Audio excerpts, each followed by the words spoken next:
Lagacharla pharma విలేజ్పై రాష్ట్ర ప్రభుత్వం కీలక నిర్ణయం. భూసేకరణ నోటీసును ఉపసంహరించుకుంటూ ఉత్తర్వులు జారీ. ఇందిరమ్మ ఇళ్లలో ఆదివాసీ ప్రాంతాలకు ప్రత్యేక కోటా. గృహ నిర్మాణ శాఖ సమీక్షలో సీఎం రేవంత్ రెడ్డి స్పష్టీకరణ. నేడు మహబూబ్ నగర్లో రైతు పండుగ బహిరంగ సభ. హాజరు కానున్న ముఖ్యమంత్రి రేవంత్ రెడ్డి. 4వ విడత రైతు రుణమాఫీకి నిధులు సిద్ధం చేసిన ఆర్థిక శాఖ. అన్ని జిల్లాల నుంచి తరలివస్తున్న రైతులు.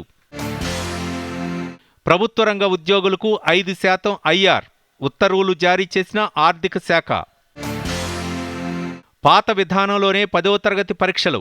వచ్చే విద్యా సంవత్సరం నుంచి అంతర్గత మార్కులు తొలగింపు. కుమరం భీం జిల్లాలో పులిదాడిలో యువతి మృతి. పత్తి చేనులో పనిచేస్తుండగా దాడి. లాభసాటి పంటలు సాగు చేసేలా రైతుల్ని ప్రోత్సహించాలన్న మంత్రి తుమ్మల నాగేశ్వరరావు. దేశం మొత్తంలో సన్నవడ్లకు బోనస్ ఇస్తున్న ఏకైక రాష్ట్రం తెలంగాణ మాత్రమేనని వ్యాఖ్య. రైతు సంక్షేమానికి ప్రభుత్వం పెద్దపీట వేస్తోందన్న మంత్రి ఉత్తమ్ కుమార్ రెడ్డి. బీఆర్ఎస్ ప్రభుత్వం అన్నదాతలను మోసం చేసిందని వ్యాఖ్య. మహారాష్ట్ర ముఖ్యమంత్రి పదవిపై వేడని ఉత్కంఠ. మహాయుతి నేతల మధ్య కొనసాగుతున్న మంతనాలు. ప్రతిపక్షాలు దేశ పౌరులను తప్పుదోవ పట్టిస్తున్నాయన్న ప్రధానమంత్రి. బీజేపీపై కోపంతో దేశానికి వ్యతిరేకంగా కుట్రలు చేస్తున్నాయని ఆరోపణ.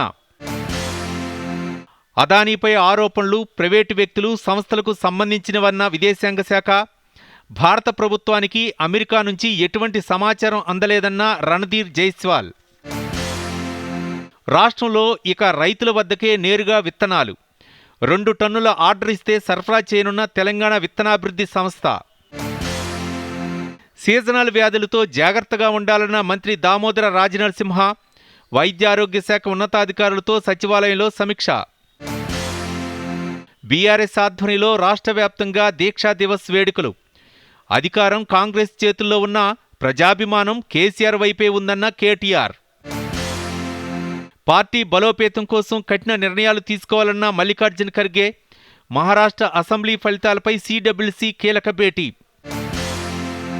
డిసెంబర్ 2న బాచుపల్లిలో తెలుగు యూనివర్సిటీ ప్రాంగణం ప్రారంభం. హాజరు కానున్న ముఖ్యమంత్రి రేవంత్ రెడ్డి. తుఫానుగా మారిన తీవ్ర వాయుగుండం. తెలుగు రాష్ట్రాల్లోని పలు జిల్లాలకు భారీ వర్ష సూచన. రాష్ట్ర వ్యాప్తంగా పెరుగుతున్న చలి తీవ్రత. హైదరాబాద్ సహా పలు జిల్లాలకు ఎల్లో అలర్ట్ జారీ చేసిన వాతావరణ శాఖ. అండర్-19 ఆసియా కప్లో నేడు పాకిస్తాన్తో భారత్ ఢీ. దుబాయ్ వేదికగా దాయాదుల పోరు.